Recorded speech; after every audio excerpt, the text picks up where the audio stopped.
దేవునికి స్తోత్రములు. మీ అందరికీ నా వందనములు. ఈరోజు దేవుని వాగ్దానము. యెహోవా కనికరము గల దేవుడు గనక నిన్ను చేయి విడువడు. ద్వితీయోపదేశ కాండము 4వ అధ్యాయం 31వ వచనము. మహాపరిశుద్ధుడైన మన తండ్రి అయిన యెహోవా కనికరము గల దేవుడు గనక మన చేయి విడువను అని మనతో సెలవిస్తున్నారు. మన తండ్రి కృప చూపుతున్నాడు మన అందరి ఎడల.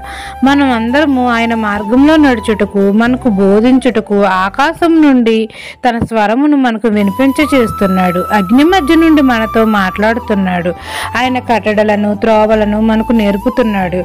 మన అందరి పట్ల కనికరము చూపుతున్నాడు. మనకంటే బలమైన గొప్ప జనములను మన ముందర నుండి వెళ్ళగొట్టి వారి అందరి దేశమును మనకు స్వాస్థ్యముగా ఇస్తున్నాడు.